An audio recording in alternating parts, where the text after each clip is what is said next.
കാര്യം നിങ്ങൾ ഈ മഴക്കാലത്ത് കാട്ടിത്തരാണ്. ഞാൻ പണിയെടുക്കുന്ന സമയത്തായിരുന്നു, പണിയുടെ ഇടയിലാണ്. ഈ മഴയും വെയിലും ഒരു പുത്തിരിയല്ല. ഈ മഴ പെയ്താലും ഓണം വന്നാലും ഉണ്ണി പിറന്നാലും ഓരന് കഞ്ഞി കുമ്പിളിൽ തന്നെ. അപ്പൊ ഈ ചേമ്പുത്താണ് എങ്ങനെ കറി വെക്കുന്നത്, ഇതിന്റെ ഗുണഫലങ്ങള് ഈ ചേമ്പിന്റെ ഇടയിലാണ് ഞാൻ നിൽക്കുന്നത്. ഈ ചേമ്പ് തോട്ടത്തിന്റെ ഒരു ചെറിയ തോട്ടം ഇപ്പൊ കാട്ടിയിട്ടുള്ള അതിന്റെ ഇടയിലാണ് നിൽക്കുന്നത്. ഇതിന്റെ ഇല കട്ട് ചെയ്തെടുത്തത് എന്തിനാന്ന് വെച്ചാൽ ഇതുകൊണ്ട് ഗുണം പലതുണ്ട്. ഈ ഇല മീന് തീറ്റ കൊടുക്കാനുള്ളതാ. ഞാൻ മീൻകുളമുണ്ട്, എൻ്റെ അരിയിൽ നിൽക്കുന്ന മീൻകുളമാണ്. അപ്പൊ മീൻകുളത്തില് മീനുണ്ട്. അപ്പൊ മീന് തീറ്റ കൊടുക്കാനുള്ളത് ഇതിന്റെ ഇല. നിങ്ങളുടെ നിങ്ങൾ കാട്ടി തരണത് ഇതിന്റെ തണ്ട്. ഈ ഇല ഞാൻ അപ്പൊ മീന് തീറ്റ കൊടുക്കും. ഈ ഇല എന്തിനാ വെച്ചാൽ മീന് തീറ്റ കൊടുക്കും.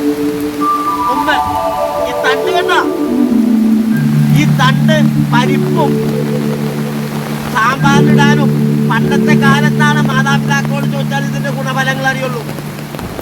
ഇന്നത്തെ മക്കളോടും തലമുറയോടും ചോദിച്ചാൽ എന്താണെന്ന് അറിയില്ല. അതേ കണ്ട സുഹൃത്തുക്കളെ ഒരു കാര്യം നിങ്ങൾ കാട്ടിത്തരുന്നത്, ഈ തണ്ടിന്റെ കൂടെ എന്താണെന്നത് നിങ്ങളിത് കണ്ടുപഠിക്കുക. കണ്ട ഈ തണ്ട് നിങ്ങളെ കാട്ടിത്തരുന്നത് എന്താ ചെയ്യാൻ പോണത് നിങ്ങൾ ഓരോരുത്തരും കണ്ടുപഠിക്കാതെ. നിങ്ങൾക്ക് അറിയില്ലേ കണ്ട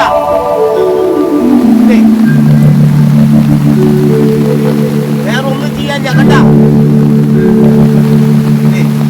കണ്ടാ ഇതിങ്ങൾ അടർത്തിയെടുക്കാതെ നിങ്ങൾ കളയാ. കണ്ടാ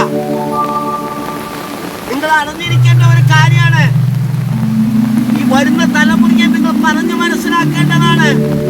അവനെ പറഞ്ഞു പഠിപ്പിക്കേണ്ടതാണ്. അവൻ അറിഞ്ഞിരിക്കേണ്ട കാര്യങ്ങളാണ്. ഇത് കണ്ടവണ് പറയുന്നത് ഈ സത്യം നിങ്ങൾ അറിയുന്നതിന് വേണ്ടി. കണ്ട അതേ കണ്ടോ, ഒരു രോഗങ്ങൾ ഉണ്ടാവില്ല, ഇതിന് വലിയ ചെലവില്ല. നമ്മുടെ വീട്ടിൽ വെച്ചുണ്ടാക്കുന്ന ചേമ്പിന്റെ തണ്ടും താളും മുറിച്ച് പരിപ്പും താളും അല്ലെങ്കിൽ സാമ്പാറിനിട്ട് കഴിച്ചാൽ ഇതിന്റെ ഔഷധ ഗുണം വേറെ ഒന്നാണ് സുഹൃത്തുക്കളെ. മറക്കരുത് നിങ്ങൾ. ഇത് നിങ്ങൾ കണ്ടുപഠിക്കണം. ഇങ്ങനെയുള്ള കൃഷിയെ പ്രോത്സാഹിപ്പിക്കണം. ഇങ്ങനെയുള്ള നല്ല കാര്യങ്ങൾ നാടിനോട് വിളിച്ചു പറയണം. ഇത് മറ്റുള്ളവർക്ക് പകർന്നു നൽകണം. ഇത് കണ്ട് മറ്റുള്ളവർ പഠിക്കണം. നമ്മുടെ കൊച്ചുമക്കളെ വളർത്തണം. നല്ല ഭക്ഷണങ്ങൾ കഴിക്കുക. ഇങ്ങനെയുള്ള സാധനങ്ങൾ, ഭക്ഷണ സാധനങ്ങൾ വെച്ച് കഴിക്കണം.